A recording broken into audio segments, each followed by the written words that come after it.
ये कार्यक्रम सत्य घटनाओं से प्रेरित है। जिनके साथ ये घटनाएं घटी उसकी वास्तविकता उन्हीं तक सीमित है। भूत प्रेतों और अपसामान्य विषयों के होने पर चैनल कोई दावा नहीं करता और ना ही प्रोत्साहन करता है। अगर हम इस दुनिया में न होते तो क्या इस दुनिया के होने पर यकीन भी कर पाते? कुछ घटनाएं ऐसी होती हैं जिन्हें सुनना तो ठीक है, पर दुआ कीजिए कि आपको उनसे होकर न गुजरना पड़े, क्योंकि उन हालात में आप दुआ करने लायक भी नहीं रहते। आज की कहानी राकेश पासवान की है और वो अपनी कहानी खुद सुनाएंगे। वो एक कंस्ट्रक्शन कंपनी में कारीगर थे और अनजाने ही एक ऐसी खौफनाक घटना से गुजर गए जिससे गुजरने के बाद उन्हें खुद यकीन नहीं होता कि आज वो जिंदा कैसे हैं। पर क्या आप उस घटना पर यकीन करेंगे? शायद।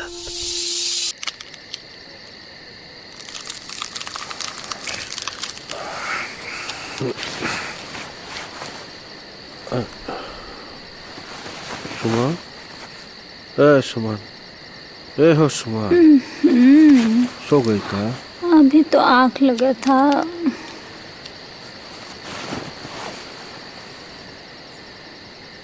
सुनो तो, तुमको कुछ सुनाई दे रहा है? का? सुनो, कैसा कटकटा रहा है। ऐसा जान पड़ता है जैसे कोई दांत से पत्थर काट रहा हो। नहीं लगता है तुमको? का कह रहे हो? बांस का कितना जंगल है यहाँ। हवा से बांस रगड़ता है तो होता है ना ऐसा आवाज। अब सो जाओ भी, हमका भी सोने दो। अरे नहीं रे सुमन, हमरा तो मन कुछ और ही कह रहा है। सो जाओ। जाने सुमन नींद में थी या उसको सचमुच लगा कि बांस का आवाज है, पर हमरा मन नहीं माना और हम वहां से उठ के बाहर की तरफ निकले।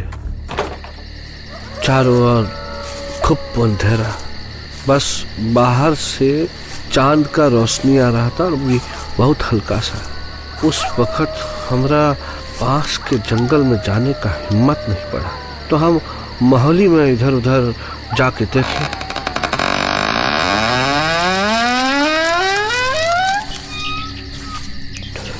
कहाँ से आ रहा है ससुर करना थी आवाज, समझ नहीं आ रहा, बुझा नहीं रहा। कोनो आदमी, कोनो जानवर कुछ नजर भी नहीं आ रहा है, पर अंधेरा के अलावा वहाँ कुछ नहीं दिखा। तो हम वापस लौटने लगे कि तभी अचानक एक जगह पे हमको लगा कि वो आवाज, जो कटकटाने वाला जो आवाज है, वो तेज हो गया, बढ़ गया। तो हम रुके।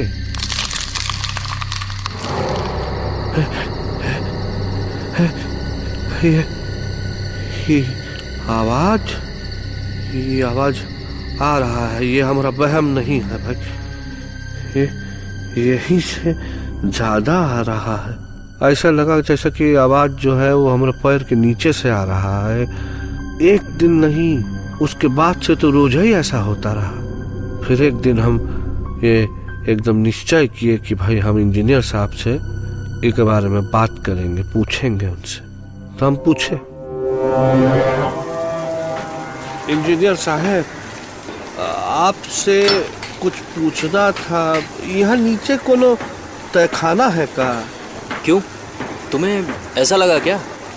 वो रात को कुछ आवाज सुनाई देता है नीचे से। तो तुम्हारा मतलब नीचे कोई रहता भी है? हाँ साहब, हमको तो लगा कि... अरे परेशान मत हो, मैं देख लूंगा। पहले इसमें बेसमेंट तो होते ही हैं, यहाँ भी जरूर होगा।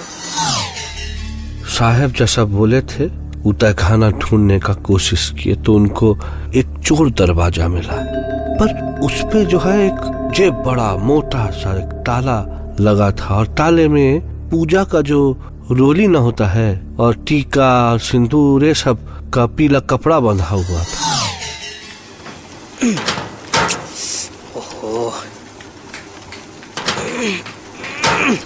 साहब। अरे क्या हो गया? साहब रुकिए, हमको ये ठीक नहीं जान पड़ता है साहब। कोई तो हमको लगता है इस ताले में जो है मंतर वंतर मारा है, हम कह रहे हैं साहब। तो साहब ऐसा चीज खोलना नहीं चाहिए, कुछ गड़बड़ हो गया तो मतलब। क्या गड़बड़ होगा? अरे भानु, विलास जी साहब। आ रही है ना तुम्हारे पास? ताला काटो। अब साहब हम तो कह रहे हैं मान जाइए साहब हमारी बात, ये ताला मत तोड़िए। अरे कुछ नहीं होगा। साहब नहीं माने और जब ताला कट के गिरा और हम दरवाजा खोले ही थे कि अंदर से ऐसा ठंडा हवा आया, मानो जैसे हम एकदम पहाड़ की चोटी पे खड़े हैं और हवा जो है हमारा शरीर को चीरता हुआ निकल जा रहा है। कितना ठंडा है। 2 मिनट में जम जाए इंसान। चलो अंदर देखते ऐसा है क्या। अंदर घुसे तो जाला ही जाला और धूल ही धूल था। कितना धूल है, कितना धूल है। पर एक बात बहुत अजीब था, हमको किसी का सांस लेने का आवाज साफ सुनाई दे रहा था वहां। और जैसे ही हम पलटे अचानक जोर से दरवाजा हिला। ऐसा लगा जैसे कोई था वहां जो दरवाजे से टकरा के बाहर की तरफ जोर से निकल के भाग गया। ये क्या था? कुछ समझ में नहीं आ रहा साहब, कोई जानवर रहा होगा। जानवर इतना बड़ा और किसी को दिखा भी नहीं। कुछ और होगा साहब। जानवर होता साहब तो फिर बरसों से बंद तहखाने में जिंदा कैसे रहता साहब? अरे बकवास मत करो, कुछ और होगा। उस दिन क्या हुआ किसी को कुछ समझ नहीं आया, पर उसके बाद से हमारा जीना हराम हो गया। रात भर वही आवाज आता रहता, कभी बिल्कुल हमारे पास जैसे कोई पत्थर चबा रहा। नहीं, शायद किसी का हड्डी चबा रहा, जैसे लकड़ बग्घा चबाता है। हम सुबह किसी को बताते तो कोई हमारी बात नहीं मानता था। और फिर एक रोज आधी रात में अचानक किसी का चलने का आवाज से नींद खुला।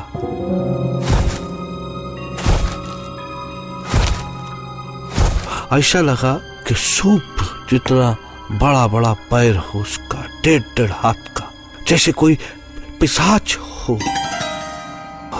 हम बहुत डर गए साहब, इसलिए एक दिन हम ये बात पास के गांव के एक बुजुर्ग से कहे, ये सोच के कि वो कुछ हमको बताएंगे इसके बारे में। पर क्या देखते हैं कि बुजुर्ग की बात सुन के जैसे पीला पड़ गया। अनर्थ हो गया, अनर्थ हो गया। का हुआ? आप जानते हैं उसको? अरे वही है ये। आप डराइए तो नहीं ना, विस्तार में समझाइए। अरे भाई, बहुत पहले ये महल आबाद था। तब यहाँ राजा था किशन बहादुर और उसका रानी था सुमेरा। आसपास का 100 गांव का रियासत था उनका। हाँ, बहुत अच्छा से चल रहा था सब। पर धीरे धीरे राजा बदलने लगा। प्रजा से उनका अपनापन खत्म हो गया, प्रजा भी उनसे दूर होने लगी। अब राजा सारा दिन इन बांस के जंगल में भटकता, वहीं पे कुछ जानवर वानवर मार के खा जाता, बिल्कुल पिशाच जैसा। और जब जानवर खत्म हो गए तो एक एक करके इंसानों को खाने लगा। कुलगुरु समझ गए कि ये उनका राजा नहीं है, किशन बहादुर के अंदर कोनो दूसरा ही आके बैठा है। पर उनके पास कोई चारा भी नहीं था। तो एक दिन जब सबने महल में जाना बंद कर दिया तो कुलगुरु रानी से जाकर बोले, महारानी अब आप भी चलिए, ये हमारे राजा नहीं पिशाच है, तड़प तड़प के मरने दीजिए इसे, यहाँ चलिए आप। नहीं गुरुजी, हमारा धर्म कहता है कि ये जो भी है, जैसा भी है, हमारे राजा के शरीर में है, इसलिए हम इसे छोड़ के नहीं जा सकते। बस फिर कुलगुरु भी महल छोड़ के चले गए। इसका बाद वहां वो पिशाच था और रानी।